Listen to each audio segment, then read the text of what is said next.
মাসিক ইনকাম কম নিম্নে 2-3 লাখ তো থাকাই লাগবে। যার আছে সে করবে। যার আছে মানে বুঝলাম না ব্যাপারটা। আপু, আপনি মনে হয় গাঁজা খেয়ে স্বপ্ন দেখছেন। কথা কিন্তু ঠিক।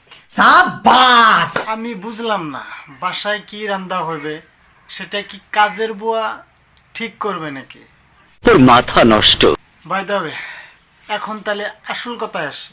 আমি যাকে বিয়ে করব তার মাসিক ইনকাম কম নিম্নে 2-3 লাখ তো থাকাই লাগবে। হায় হায়, আমি ফার্স্টেই কইলাম, ভিডিওর ফার্স্টেই কইলাম, মনে হয় আপুটা গাঁজা খাইছে না 2 বোতল পিনিক মারছে। নিঃসন্দেহে তুই ঠিক কথা বলেছিস।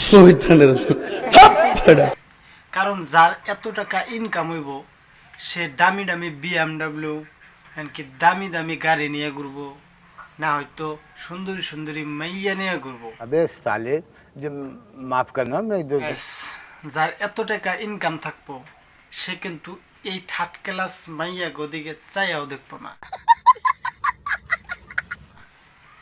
আর মনে হয় আপুটা সত্যি গাঁজা খাইছে, নাই 2 বোতল পিনিক মারছে, নাই কিন্তু এমন কথা কোনো মাইয়া মেশের মুখ থেকে বাইর হইতে পারে। এটা কি কোনো কথা? ব্যাপারটা বুঝলেন? আমি যাকে বিয়ে করব তার মাসিক ইনকাম কম নিম্নে 2-3 লাখ। তো গাইস, যেহেতু টাকার কথা আইছে, টাকার কথা যেহেতু আইছে, তাইলে একটা কথা কই, এই মাইয়াটা এত টাকা ডিজার্ভ করে না। টাকার কথা যদি আই পড়ছে, তাইলে গাইস এই মাইয়াটা 300 টাকার লেভেলে আছে। সাবাস। ভাই দেবে, যে সংখ্যা কাস্টমার না থাকে কোনো কেদি মানুষের, সেই সময় এই গাঁজা খাওয়া অ্যান্ড পিনিক খাওয়ার মতো কথা বের হয়। মালটা কিন্তু খুবলে বর বেশি, 300 টাকা রইব।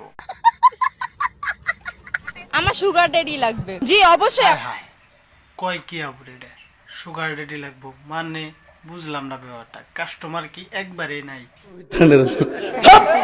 যাই হোক বন্ধুরা, সুগার ডেডির এত পছন্দ খারাপ না। তাকে যদি এত টাকায় থাকে, তারা দামি দামি মাইয়া এমনকি আবাসিক হোটেলে যায় স্ট্যান্ডার্ড এমনকি ফর্সা মাইয়া গড়িয়ে ঘুরবো। কিন্তু তগো মতো এই সাফরি এমনকি গাঁজা খাওয়া পিনিক খাওয়া মাইয়া গড়িয়ে সুগার ডেডিরা থাকবো না। By the way guys, video কেমন লাগলো কমেন্টে জানিয়ে যায়।